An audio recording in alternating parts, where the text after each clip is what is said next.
folks, it's John from A's for Alcoholic. Today's conversation is with Taylor Fogarty.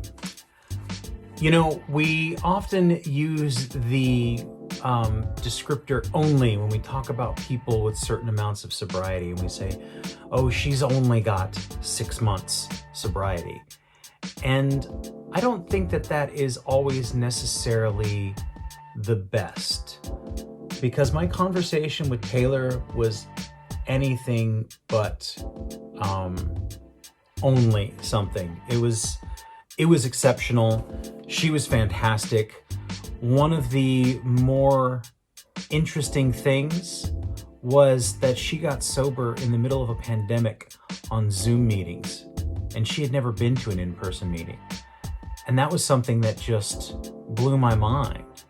And I think it's indicative of the program. It's the power of the program, the power of people to help, and that even with a new and different way of coming to recovery and coming to sobriety, that there's more. It just proves that there's more than one way to get it, and to be a part of it, and to incorporate it into your life. And that perhaps there's something that we can learn from those that come after us, as much as there is things that we can learn from those that come before us. So without further ado, here is my conversation with Taylor Fogarty. First, I just want to say thank you for doing this. Thank you for reaching out and offering to share, because this has happened a couple of times, and it's been really great because I don't always know who is more vocal about it. You know, right. I connect with some people on Instagram, and some people are like, yeah, I really like what you do, and other people are much more vocal about it. And so I think it's great that you reached out to me, because I wouldn't have known necessarily that you were interested. And thank you for, before we hit record, the flattering words about the podcast. And I appreciate that. You know, I think that, like you said, a lot of podcasts take themselves very seriously. Yeah. And we try not to do that, because we know how ridiculous it sounds, right? And how obvious it is to people. So Taylor, thank you for coming on here. And my first question, if you've listened to any of the other interviews I've done with people, one of my favorites is, what is the earliest memory that you have of alcohol? When do you remember it coming into your life? Maybe not imbibing it, but being around it. Yeah, I did know that this question was coming because I listened to all the episodes. So I thought long and hard about my response. My answer is going to make my upbringing sound much more posh than it was. So when I was younger and my grandmother was alive, she had this tradition of taking all her grandchildren out of the country when they turned around like 12, 11, something like that. And so when it was my turn, she took me and some of my cousins to Germany. And I remember my first memory of alcohol was there being offered Baileys in my hot chocolate as a child. And I don't even know if I registered that it was alcohol. I just was like, sure, like more, something for my fun something. And I remember drinking it, and then my cousins like making a big deal about it, that I was drinking, and then being like, wow, I'm so cool. Like I just drank. Like that is so cool. And alcohol was already like, I knew what it was. And like, I had I guess like my dad drank and like casually and things like that. But that memory really stuck to me, that I was like, wow, I just drank. And like, that was a big deal. It's a very adult moment too, right? Yeah, like that's you're a good way to being put it. included as a child. And as a child, I think a lot of times we are very powerless. Yes. Or we are powerless. And so that moment of like, ooh, this is exciting, this is fun, Right. can really be something that clicks in us, not to mention the physiological. Did you get drunk? Was it just that much? I don't think so. I think like I convinced myself I was drunk, and just that like being excited of like hyperness, I was like, uh-oh, I'm a little hyper. But I also had like down to hot chocolate, which is just hot sugar. So, Right. hard to say. How was Germany? Was that fun as a I kid? it Or yeah, I think as a kid, like I didn't appreciate it because I was like, they speak weird and where's, the food's weird. I'm 12. Like, right, exactly. Yeah, I was only in an airport there once. I don't remember got much it. of anything. So what is your sobriety date? October 17th, 2020. October 17th, 2020, in the middle of a pandemic. Insane. So as a kid, you do that for that first time, and it doesn't have any sort of adverse effects. At what point do you feel like you start drinking on the regular? If not alcoholically, it becomes Mhm. something that you find yourself getting into. Right. So I think an important part of this kind of story is, and we're going to get a little deep here pretty quickly, Okay. is my upbringing itself was pretty chaotic. My parents divorced when I was in like second grade. My mother remarried a man that would go on to be abusive sexually, emotionally, all these things to me and my sister. So that was my mother's house. And then in my father's house, a lot of emotional violence, energy in that house. So from ages like 8 to 17 were just like chaos. And I mean, I'll call it trauma.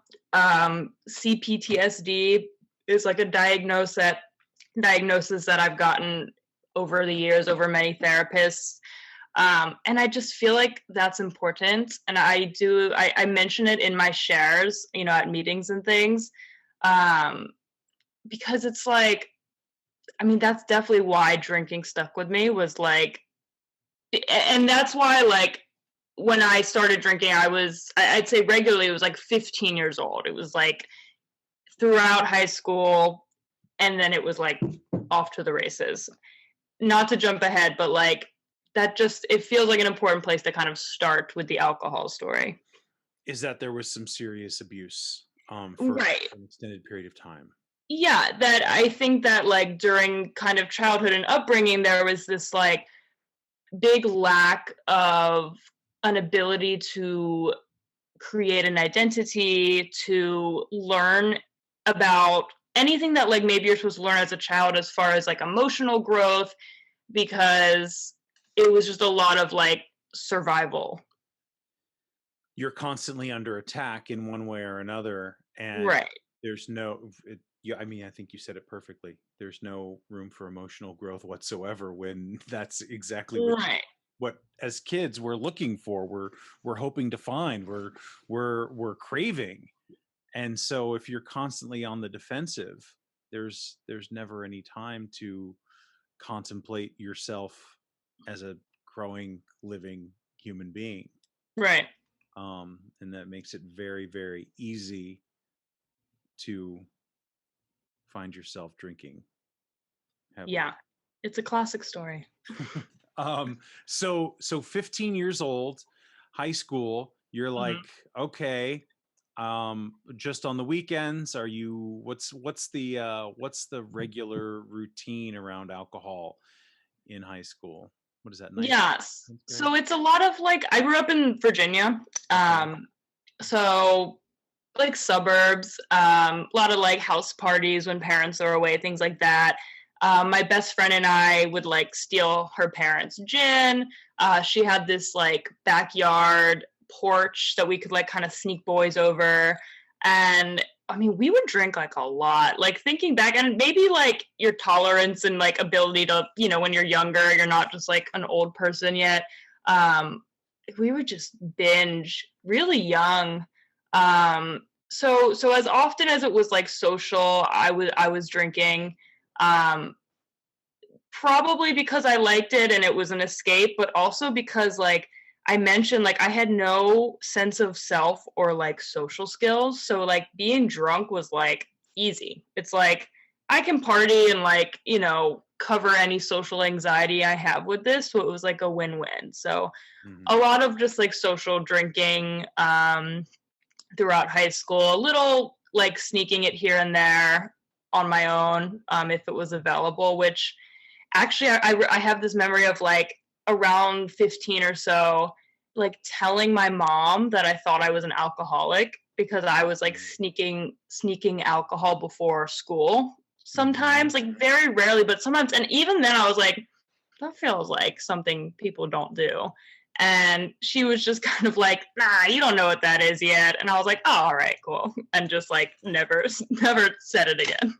I used to get a ride to school with a friend, and he would have um, vodka and orange juice in a little coffee cup or coffee mug on the way to school at 7 o'clock in the morning. The So, morning drink. It has um, orange juice. It's fine. and yeah, and we were.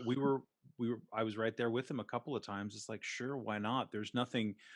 We didn't take anything seriously, and we had Right. both been dealing with our own. Later on, we find out when we talk as adults, we're like, oh wow, you were dealing with that. Oh, Yeah. I had no idea. I thought we were just having fun. Right. Um, so high school is, it sounds, I don't want to say typical, but it sounds like typical high school drinking at house parties. And Right. do you think that telling your mother you were an alcoholic was, I mean, is it, I wonder how much of this, for I mean, and for me too, was, is this like I'm trying to get attention from these Yeah. people that I'm desperately craving my validation from, Right. right? Big So cry like, for help. hey, maybe Right. right, if I tell my mother I'm an alcoholic, that maybe she'll listen to me. And even Right. that doesn't, that's not enough. That gets Right. missed, which I imagine just exacerbates the drinking. Totally. Totally. Spot on. Hmm. And so through this just continues throughout high school. Hmm. Yeah. And then you graduate. Do you graduate? I graduate. Yeah. By Congratulations. the grace of God. Thank you. I graduate. I get into college, a small liberal arts college in Richmond, Virginia. So close to home, but like still kind of a sense of independence. Um, and college is like just again, party central, like just amazing. The best excuse to just drink every day. No one's gonna think twice about it. um you know Starting to get in the habit of waking up in my own throw up, waking up peeing the bed, things that are like, oh, it's funny because we're in college and we did 23 jello shots last night, and just did a year. Couldn't even tell you one thing I learned in college the first time I went. And yeah, big fail there. I ended up dropping out after the first year of college. Yeah. Well, I mean, I can't imagine. So I did not go away to college, and I took classes here and there at different Mm-hmm. various community colleges wherever I was living at the time. But I can't imagine being able to keep the obligation of going to class and being somewhere, and then partying like that, because Yeah, no again, way. it's there's, especially at that young age, and when you're enveloped in that sort of drinking culture, that party culture, and that badge of pride and strength to be able to, like, as a friend of mine would call it, boot and rally, just like we're going to puke and then we're going to keep drinking and all this stuff. That becomes the focal point, right? That becomes Right. like, that's the identity that we create when we have not had any room or help or support in that emotional, um what was the word you used before, emotional growth, right, Yeah, growth. kids. um so college doesn't work the first time. And do you see at this point that there's any problem with the way that you're behaving, or is it? No way. No way. It's so not even, you know, it doesn't even cross my mind that the alcohol is an issue, because maybe just because it's so, I mean, definitely because it's just so socially acceptable, you know, in Mm-hmm. college, in high school, we're young. It's just what people do. There was people around me drinking as often in the same amounts as I was, you know, Right. nothing was weird about it. Um, so, and, you know, I was like going to class. I was like doing all right in college. I was holding down jobs. I had a few part-time jobs. So things felt like, you know, functional as much as they could be. Um, and so the reason I dropped out was, it's hard to even like pinpoint why. I just was like, I'm not, nothing's like happening here. I was like, I don't even know what I'm doing. Like, most of my friends were like, I'm gonna be a nurse and I have all my life planned out. And I was like, "Ugh," like, I don't know what I want to be when I grow up, you know? Mm-hmm. So I drop out. I find this like, it's called a gap, it's like more commonly known as like a gap year program, where Mm-hmm. like, yeah, it was like a newer concept at the time, and it was based in San Francisco, and it was just about as much as I was paying for college, but it was only a year. And it was like, the promises of it were like, we'll teach you everything you need to know to get a job and be successful, and you don't need college. And like, it was kind of like in the era of the startup, where it's like, just hack your way, like hack your education kind of thing. So I did that, and it took me to California, which was like a great physical distance I needed from this like hellhole of a home. And just like up and left, lived in San Francisco for half a year. Part of the program was going abroad, so I lived in Spain as a nanny for 3 months, and overall was like a good experience. But I can definitely point to like, oh, I was hiding cheap sangria in my backpack while I lived in Spain because, like, I don't know, it's cheap there and I can buy it. And it's more fun to nanny when you're buzzed. Like, you know, I mean, it is, but What part of Spain did you live in? it was like a really, really small town outside of Valencia, like all kind of off the coast. It was called Alcarillas del Nino. Is like, it's like orange groves. It's like, could be equated to like farmland of Virginia, Mm-hmm. or Okay. you know, the Midwest or something. But it was a cool experience. Yeah, I was out of my comfort zone. So did all that for 9 months, and then I moved to New York. And I mean, there's a lot more there. I've been in New York now 7 years, but yeah. So that was my like dropping out of college experience. So you drop out of college to hack Yeah. your adult life, Mm-hmm. and drinking, you know, while taking care of other people's kids. No, there's no concern. You know, I guess the thing that I like, that I'm trying to highlight here, is that we tend to just see it as part of everyday life, that the Right. responsibilities seem negligible, and you know, we're doing just fine. Everything is, Right. or you've probably heard this word already, it's manageable. I'm Yeah. managing, I'm fine, right? You know, everything's fine. Get off Totally. my back. Yeah. Totally. So you do this, and Spain's beautiful. I didn't live there. I went there for a month, and we went to Cadaqués and Barcelona, and it So nice. was an awesome time. But yes, there was a lot of excessive drinking there. I remember one point sitting at an outdoor cafe with my friend, and he was getting lunch, and I think I'd already eaten. It was one of those days where we kind of separated and came back, and I said, "Can I get a rum and orange juice?" I don't know why. It's nothing I've ever drank before in my life. And the waiter comes over with the bottle of rum, and he just starts pouring, and I'm thinking at some point he's going to stop, and it just goes, it fills up, and I'm like, okay, that's enough. And we get the bill, and my rum and orange juice was more than his eggs and potatoes or whatever it Meal. was. And Yeah. it was just like so much there were. And again, I don't like to dwell on regrets, but I don't think that I got the full Yes. Spanish experience that I really could have, had I been Totally. a little more clear-headed, you know. Yeah. So this happens, and what prompts you to move to New York? Is there something big or something? I mean, so after Spain, I had to go home because I had nowhere to go. I had no money. Mhm.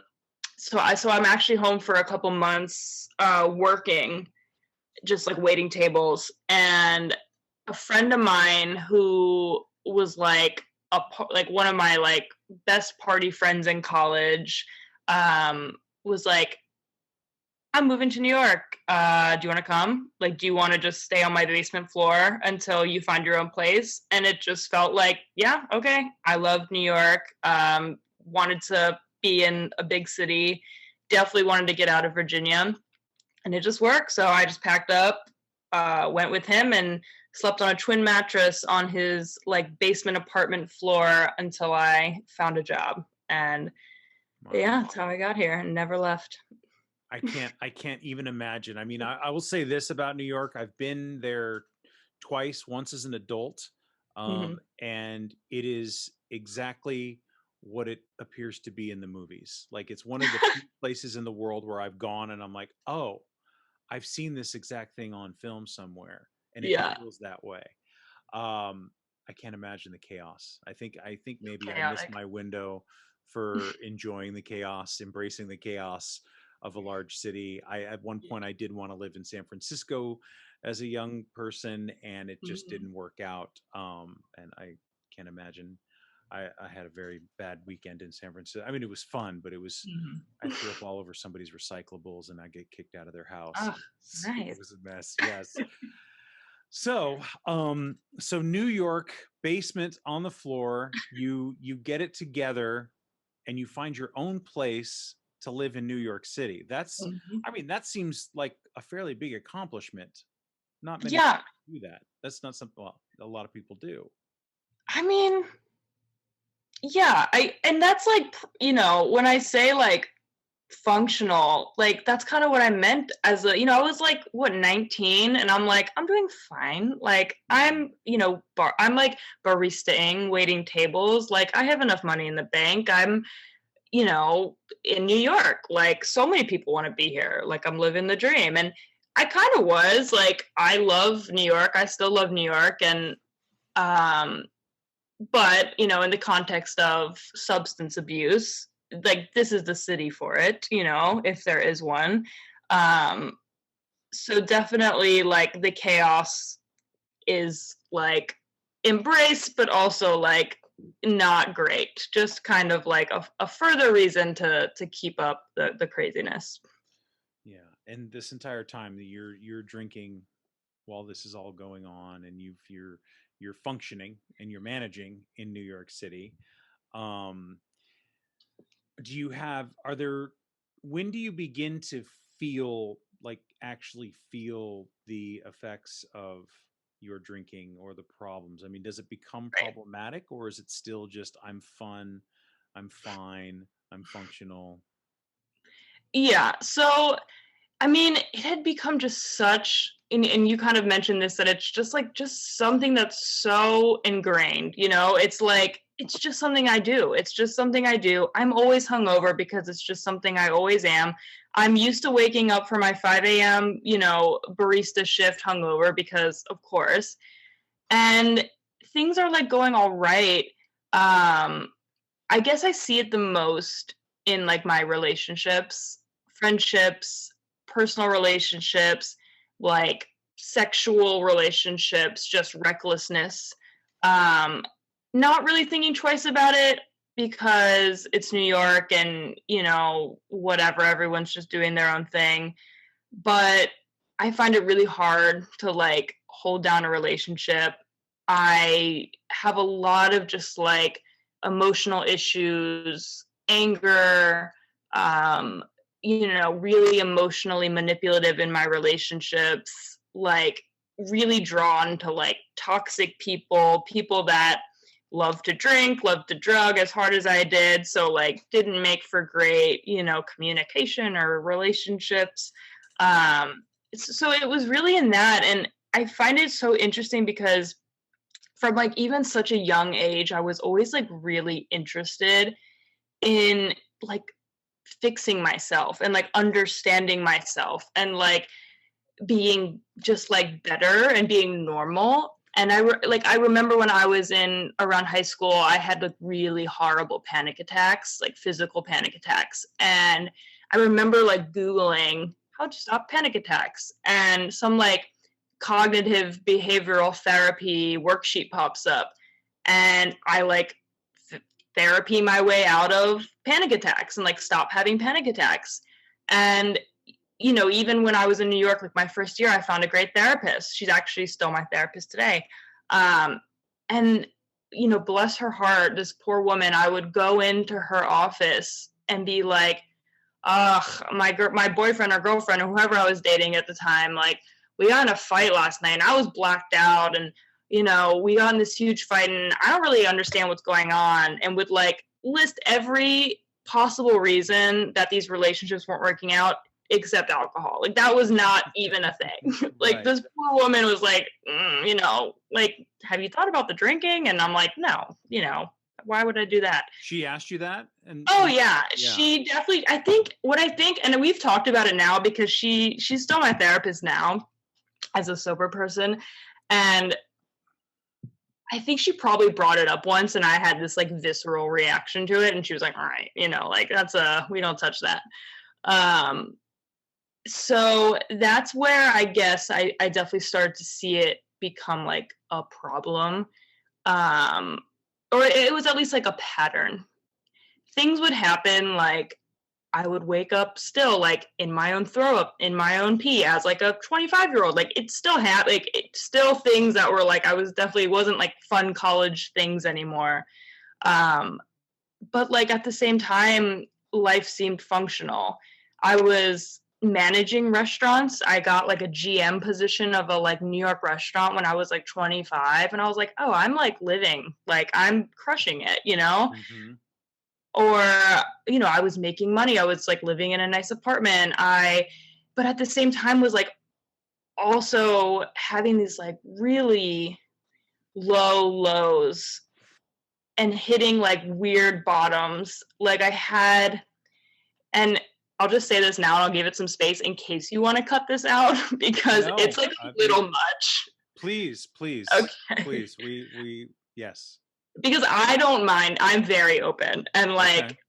but I had this month of like when I was, I'd say like 24, 25, where I guess I like lost a job or something and was really broke, and it was getting to the point where I was like, I can't make rent. And that was the first time I'd ever felt that way. And I like joined one of those like sugar daddy websites where I was like, I'll just get a Mm-hmm. sugar daddy, like easy. And was just looking for like, the easiest solution, like quick money, which slowly turned into like a 3-month bender of me just like getting blackout drunk and like having sex with old men for money. Like nothing romantic about it. No, just like plain old, sex for money. Something that I like could never do sober. And that didn't even like phase me at the time. I was like, oh, Mm-hmm. this is just something people do. This is like a feminist thing to do. This is like, I'm empowering. And I was like in danger most of the time, was like in cheap hotel rooms, taking drinks from strangers, doing like drugs with like just like, so like that's how people end up just dead in New York. And never once crossed my mind that like I had to take 7 shots of vodka before I even thought about doing that. Like, just, so as I'm like hitting these bottoms, also hitting these highs, that I'm like, this is just like how life goes. Like we have lows and we have highs, and never accounting for the substance for so long. Yeah, that was just an acceptable part of the equation. That was a part of life. That was something I am going to have to manage around because I need to have that in my life, Right. regardless of how I'm going to make money or what level of danger I'm going to put myself in. Right. Those are acceptable risks to continue to have drugs and alcohol in my life because that is what is most important. Totally. It's powerful. It's deep. It's really, really deep. And I hear it a lot, but and how, You made it unscathed Gosh, from yeah. that 3 months? Yeah, I mean, just insane situations. And I think the last one I had, I like walked into this man's apartment and he had a life-size teddy bear sitting on his couch, fully dressed in like Hmm. human clothes. And I remember just like walking to the bathroom and texting my roommate at the time and like sending her my location, being like, hey, if you don't hear from me in like an hour, like I'm dead here. Like this is like where it's going to end. And that was the closest I had felt to like real danger, that like it kind of snapped me out of it. And I was like, all right, we're done. Like we're going to stop doing that. Right. So unscathed physically, who knows? Right, right. It's a relative term. I understand. Right. But physically, yeah. Yeah. Um, and what year is this is going on? So let's think. So I moved to New York in like, let's say 2013. Okay. So that's probably like 2015, a All couple right. years in. Yeah. So So you still got a good 5 years of drinking. What happens in that in that if that bottom, and like you said, you've gone through a few. But if that one didn't shock you out of it, hmm um, what was the one, or what led to the one that was like, okay, I'm gonna have to actually change how I'm living my life? right. So I I had actually gotten sober, I'll say in like 2017, for a very brief period of time. I was dating a woman who, she was sober, like had gone to rehab, um, and was like in AA. And I just like did not care about that. I was like, all right, she had like gone to Harvard and had a bunch of money. And I was like, rehab is what rich people do when they need a vacation. Like I was like, her Right. sobriety is not real, and was like so disrespectful of her own journey. And she was actually the first person to be like, hey, you have a drinking problem, like you should stop. And because we were like dating and I valued our relationship and was probably a little dependent on it, I was like, all right, I'll stop because I'm going to lose this relationship. I stopped for like maybe 30 days, no program, nothing like that. Um, and then immediately started like, it lasted 30 days, started drinking again, and then that relationship ended. So that was my like only try at sobriety.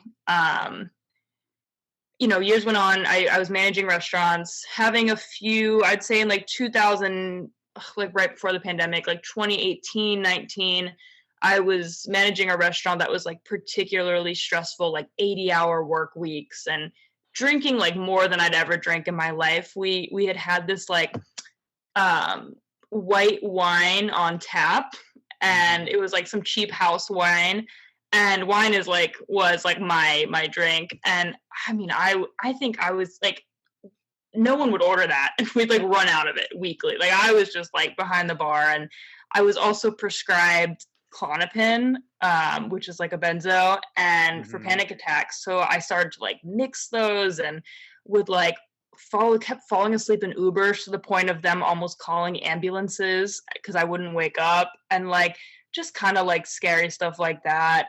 Like waking up not knowing where I was, like falling asleep on the subway line, waking up in Coney Island, like just shit like that, where you're like, what is going on? And it just stops becoming fun, Yeah. So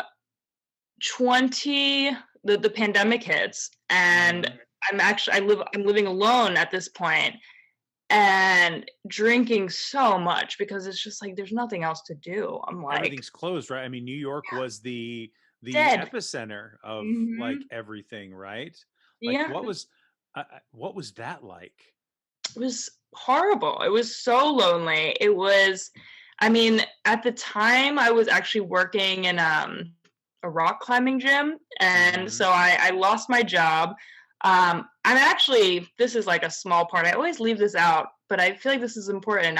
I'm back in school now. I'm I go to Columbia. I got back in one of their programs, and I'm studying psychology. So that's something that like is now in psychology. Makes sense. Yeah. Um, that's like a big priority for me, and it's one of, I'll say, the reasons that I got sober. But so right, the pandemic hits, school goes online, all Zoom, um, everything shuts down.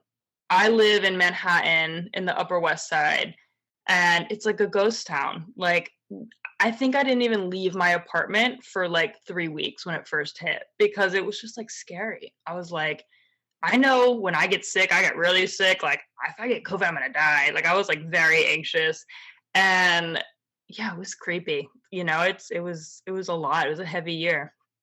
Yeah. Um, yeah, it's, I only saw stories, and Yeah, it was a little bit different here, obviously, um, but it doesn't, I feel like that being stuck inside has exacerbated for a lot of people the alcoholism, mm-hmm. because you literally have no other distractions. And I don't know about you, but there's only so much fucking Netflix and HBO Max I can watch, and I'm just like, I don't even want to do this anymore. When did Yeah, I'd be like, I don't want to binge any more TV. This is obnoxious. I can't stand it. And then being terrified, thinking that everything outside was covered in disease, and then to mm, go to the little market by my house and to see not just the grocery store, because fuck that, but yeah, the little market, and just see like everything's bare, and people yeah, are going, where are the eggs, and there's yeah, no rice, and I'm like, what is really happening here? And not, and it's one thing to look back and understand that we were kind of creating the panic that was causing more panic, right? Toilet totally. paper shortage, ha ha ha. But there was a period of time where it was fucking scary, and So scary. I can't imagine having to drink on top of that. Like, Yeah. were I you mean, getting booze delivered to the house? yeah, yeah. I had a wine, like there's like a wine delivery kind of Uh-huh. service that I would use. And eventually I would just go. I mean, yeah, like Whole Foods delivered, whatever, they have Mhm. alcohol. And eventually as it slowed down, I would just, go to my little wine shop and get a couple bottles like a day, because it's just, again, like there was nothing to do. And you say you can't imagine drinking, and I'm like, I can't imagine having to have been sober the whole time. Like, I mean, Mhm. I got sober like kind of late into the whole pandemic, so I mean, I can't imagine that. But So yeah, yeah, go ahead. what happened in October? Right. What was So different? life kind of started to open up in the city in I'll say in like the summertime, once Mhm. people kind of got comfortable going outside, things like that. So in the summer, I get this job. I'm helping run outdoor comedy shows for this club, and I meet a comedian, this very charming man, and we start this kind of relationship. He's like a really good guy, he's really funny, and relationships are important to me. Something that, you know, I'm working on not being dependent on, but has always kind of been a focal point of like exacerbating my issues around alcohol, because when I drink, I tend to like lash out at the people that I really care about. And it was just like a habit of mine. So October 17th is my sober date. October 14th is my like birthday.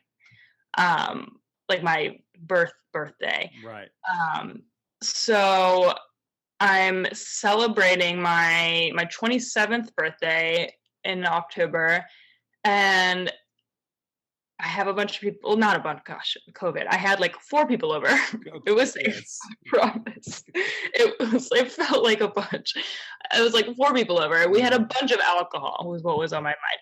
And this guy I'm seeing, we've been seeing each other for a few months at this point, comes over, and I'm excited for him to meet my friends. And me and him had drinking, together occasionally, but this was probably the first time he really saw me like get drunk. And I do my whole get trashed, have a pity party, get in my own emotions, lash out at him. He's so confused. Like, who is this person? What is this person? It's like bad. And we fight. He leaves. The next day, I wake up, drink, get a hand tattoo because that's another, coping mechanism. I'm like, that'll fix everything. And have a bunch more drinks that night. This guy's still not talking to me. I think I've ruined everything. I wake up the next day after drinking myself into oblivion on my couch in my own vomit and just wake up and I'm like, all right, I'm done. Like, it just was that. It was like, I have ruined yet another potential relationship. I am 27. I feel far too old for this. And it's just kind of like time to call it. And I'm like, I don't know if it was a God moment, if it was or just like an end of my rope kind of thing. Like, this just isn't working anymore. Like, this coping mechanism, alcohol, just isn't working anymore. It just didn't work. So that was like the 15th was my last day of drinking. I kind of like weaned myself off of it for a few days because I had gone cold turkey before and had like pretty bad withdrawals. So yeah, October 17th was my first sober date. I popped myself into a Zoom meeting, which I kind of credit now as to why the program has been so successful for me, is because I think it was so accessible with the Zoom, where I was like, I don't think I would have had the courage to like walk into an in-person meeting. So the Zoom was like great for me. I've heard you guys talk about it before and like how it's kind of weird, but Yeah. I love it. Yeah. I mean, if that's the only thing and I will say Right. this about, you use the word courage, Yeah. and it didn't feel that way for me walking Yeah. into that first room. It was more desperation and being broken and like Mhm. dragging my, drunk carcass with me to like just the final, and throwing it through the door in hopes that maybe I could come back to life. Yeah. And so the Zoom meetings, and this is something that is brand new to me, and Yeah. just to hear from somebody who, where did you find it? You just Googled it, right? I guess, Yeah. you Google the Mhm. cognitive behavioral therapy Yeah. test. And so you're just like, how do I get into, you're just like Zoom AA meetings. Had you heard of it? Or you were just like, I'm an alcoholic, I need help. I think I just looked up AA meetings Mm-hmm. and yeah, because my therapist, that first time I got sober for my girlfriend, she had mentioned like, why don't you go to a meeting? And I was like, that's for homeless people and people on benches. And like, what? I was like, I just party too much, Uh-huh. Right. that whole thing. Um, so yeah, I think I just looked it up and, the inner group just found so many and, went to like beginner young people meetings. I just tried like everything. I went to them like every day. I like kind of loved them. Like they were fun. I Right. love narrative and writing. And so I love stories, I think that's probably why I love your guys' podcast. It just feels like stories and A lot of I them. yeah. So yeah, the Zoom meetings were great. Are So great. then how does that work, as far as, so you start going to Zoom meetings and you're like, this is for me, this is what's Mhm. going to take the place I have. You make the decision. I mean, you wake up and puke for the last time and you're like, I can't do this again. And I had a very similar sort of, oddly, epiphany is the wrong word. It was just like, okay, Yeah, this is not working anymore. right. Just got to stop. Yeah. Um, so I guess, what do you get a sponsor right away? How does that work? Or do you just kind of sit and listen? Yeah, so for the first few meetings, I definitely like turned my camera off, like do not call on me. Like if they called on me to like read or something, I like closed my computer. I'm like, nope, like was terrified. But was listening. And I remember like always at the end them saying, if you need a sponsor, stick around, put your number in the chat, whatever. And I remember seeing a woman on one of the little Zoom panels be like, hey, I need a sponsor. Like she put her name in the chat. And I just kind of was like looking at the little panels and I was like, oh, she's a younger woman. Like, okay. And just kind of like gave her my phone number.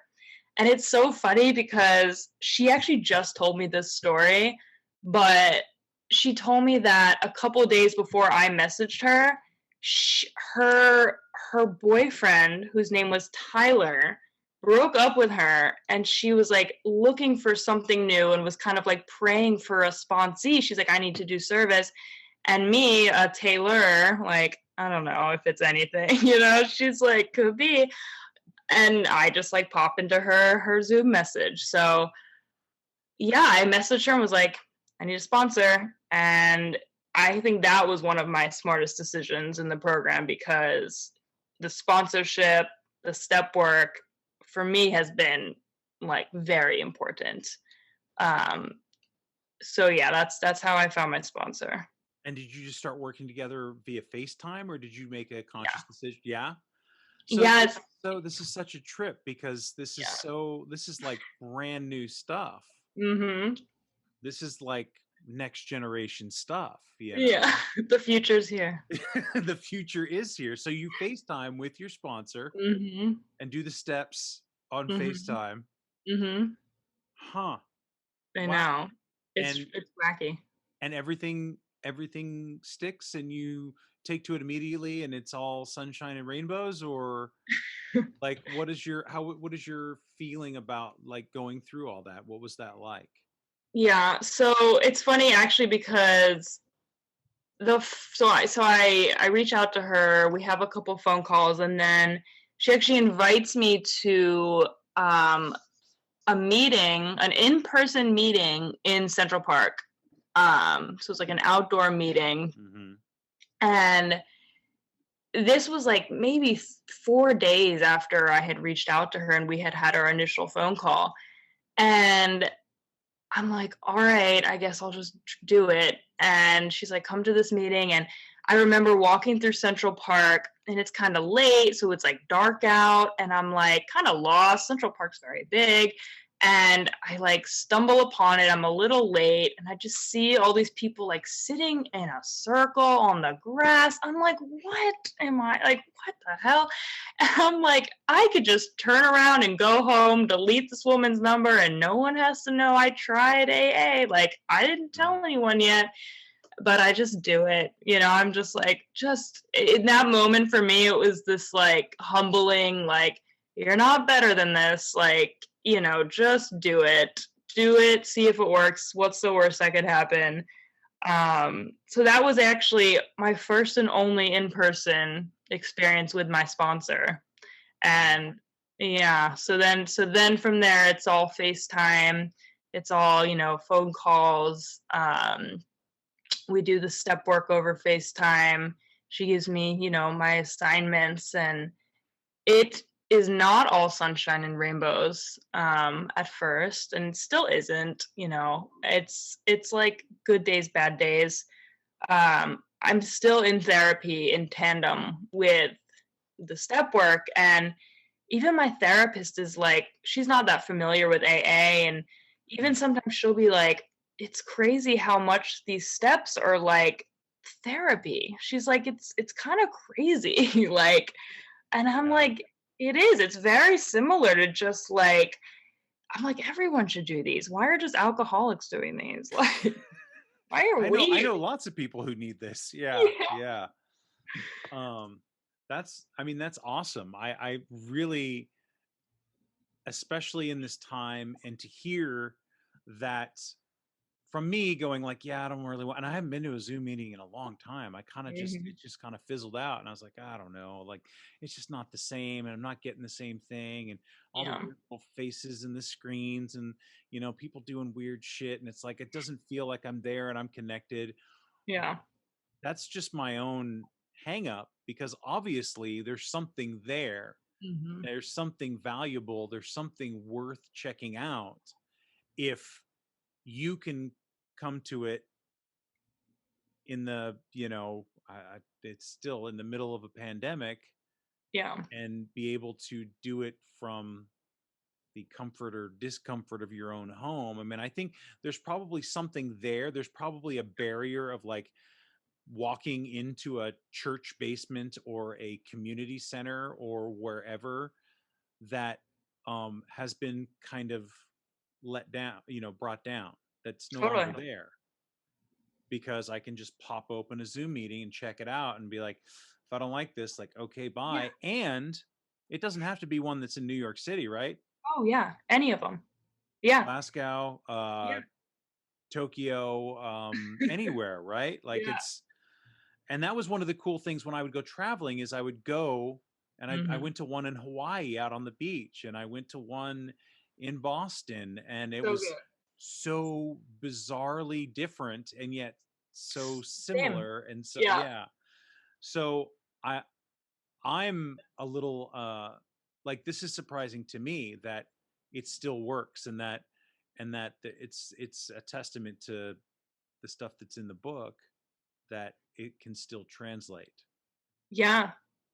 I mean, it is. It's interesting because even my sponsor who, has 4 years, she's like, "Oh, I feel bad for you. The in-person is what it's all about." And I'm like, I don't know. It's fine. It's like, it's all right. I'm a hip millennial. I can use Zoom. Uh-huh. And, as things start to open up, I've been to a few in-person meetings now, and I've met other young women and made friends and like hang out with sober like it feels probably like I'm still getting that fellowship element. Mm-hmm. I actually literally just before I met you, I was speaking at a meeting on Zoom, like sharing, so that's why I had to do a little late tonight. But so it's like still it's alive and well, it's happening. That's awesome, and that's really makes me happy. Because we don't, I'm not interested in I've never been interested in trying to promote any one particular brand of sobriety or recovery, because it doesn't seem helpful. Right. But to hear this from you, and to hear that you came to it in a completely different way, is just, and I'm repeating myself here, but it's just a really an awesome thing, that that it can still work, that it doesn't have to be this sort of like, oh, you don't get the same, you're not getting what you need. And it's like, Right. well, I guess it's there and you can take what you need. And Yeah. so you've been, so we're looking at what, like 6 months, seven Hmm. months something like Six that. months. Yeah. So that's still very, very fresh and very new. Are you have you gone through all the steps? Have you done it all already, or are you sort of in the middle of, okay, all right. I mean, you don't have to. I'm No, it's fine. I'm working on step 6. Okay. Step 4 took me quite some time. Um, Hmm. and that was tough for me. I had to like a lot of therapy in tandem with Hmm. that step, the working through some resentments. I'm on step 6, 6, 7-ish. They're kind of like Right. similar. Right. Uh-huh.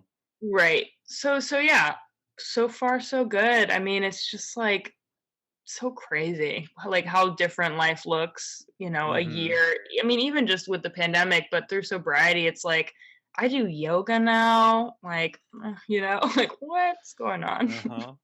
Yeah, well, I mean, you start to realize yep, I mean, we have to fill our time somehow. Hmm. And all of a sudden you're not hungover all the time, and you have all Right. this extra energy, and Yeah. you're like, oh, well, let's go do some yoga, or Yeah.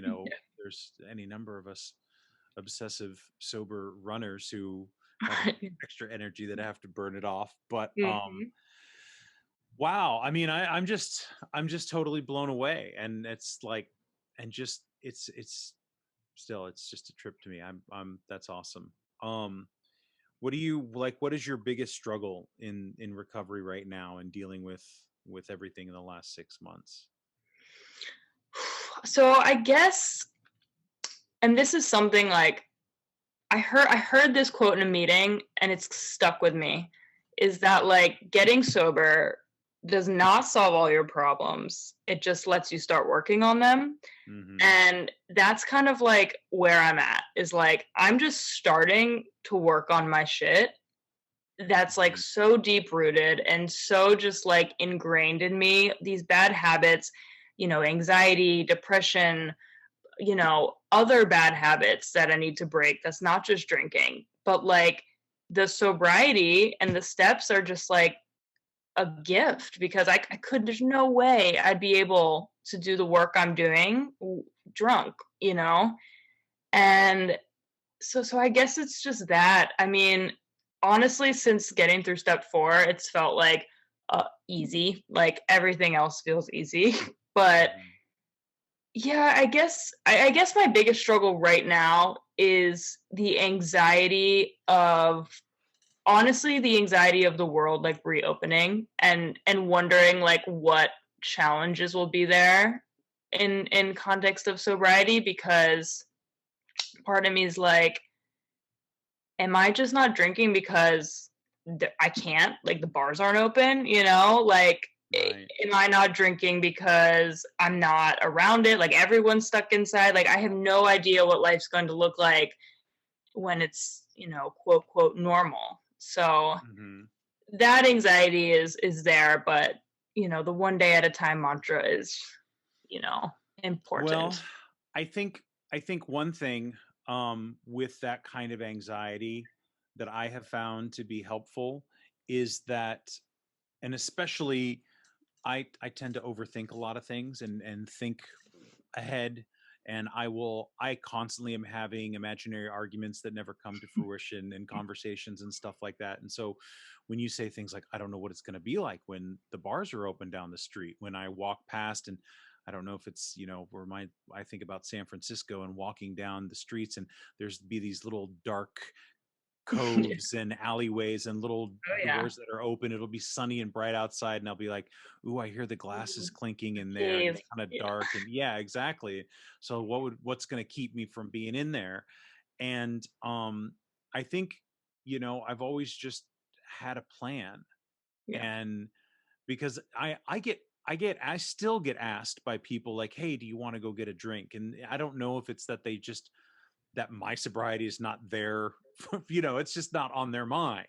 I Right. got invited to a winery the other day. A guy that I work with was like, "Hey, it's my birthday. Do you want to go out for drinks?" And I thought I had already told him that I don't drink, and maybe I Yeah. did, but again, it's his birthday. He's thinking about his Yeah. birthday. And Yeah. so, um, I think I just always have a plan, and I always Mhm. have an exit strategy, and I always go, "Oh, so I'm going to this event. Um, well, I'm going to have to make sure I have my own ride home.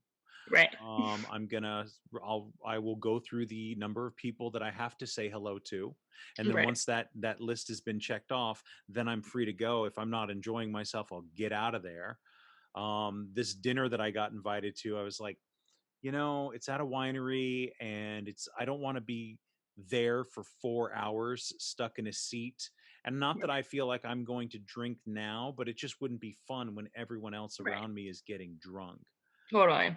So, I mean, I think about that a lot when you think about how things are changing so much, and what it's going to be like. But Yeah.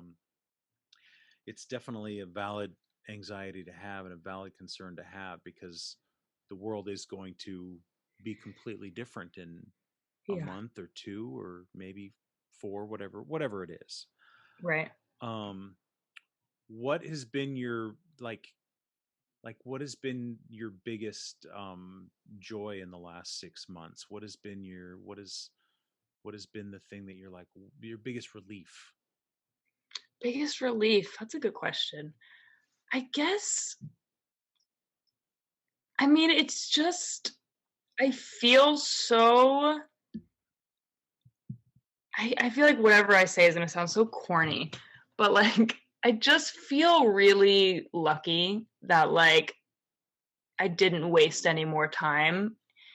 I, it's like I already feel old, and I maybe that's like, I know it's like I'm 27, but I'm like still an undergrad in college. I didn't finish the normal time. I like feel like I'm already behind in so many things that it's like, I guess I just feel lucky that I have the chance to like to like figure out who I even am. Like I think a big part of my story is this like desperate search for an identity, and like just the last 6 months, like the pleasure of getting to know myself has been great. Like what do I like? What do I care about? What don't I like? And the like kind of permission to put myself first and my needs first is definitely a huge relief, where it's like, yeah, like I am worth this kind of like self-care, self-work, whatever you want to call it, has been like such a gift. That's awesome. Yeah. I mean, just to have that freedom to get to know ourselves, and to have the freedom to be able to, you're like, oh, I get to work on my problems. And I've had to kind of compartmentalize them, and you go, okay, well, I've got the emotional stuff, and then I've got the stuff with my father, and then I have to work on my fitness, and then there's that whole financial aspect that I have been dealing with on and off, and maybe I shouldn't have spent that 18 months living on credit cards, but it was really nice to not work, and now I've got so like all these weird, whatever the weird little thing is, I don't feel overcome with guilt and shame, and I don't feel burdened. I'm like, okay, so this is a problem, and I've got to figure out how to solve it. Yeah. And like we can solve it. It's like, right. That's great. Yeah. What a concept, that we have the ability, the power, and the freedom to do so is such an amazing thing. And I mean, I don't know about you, but I would not be doing that if I was drunk. No way. And it's just to be able to wake up without a hangover. What a superpower that is. That's a huge one. I mean, what a huge one. That's I can't even like downplay that. That's like that's huge. Big deal. And I can say, as somebody who was a 38-year-old alcoholic bartender, 27 is not old. 27 is, you got the world, like really, like it's whatever, whenever you feel like you're feeling old, just remember that you are, I mean, God, you get to get sober in your 20s. That's awesome. That's huge. Appreciate it. Yeah. Well, thank you. I don't know, is there anything else? Do you have anything else to share or say, or yeah. I really appreciate you taking the time to do this, and I'm glad that you reached out to me, and I think it's an extraordinarily it's a unique story. We like to say, well, we're not that unique, but just in the time that we are, it's, your story is a recovery, or your story is a story of recovery now in 2020, 2021. And that's something pretty awesome too. So thank you so much. Thank you for having me. This was so fun. Good. Thanks again for listening. Our music, as always, is by Neglect. You can find more of his stuff at neglect.bandcamp.com. And you can find us on all social media platforms that matter: Instagram, Facebook, and Twitter. And you can reach us at aisforalcoholic@gmail.com. Talk to you later. Yeah.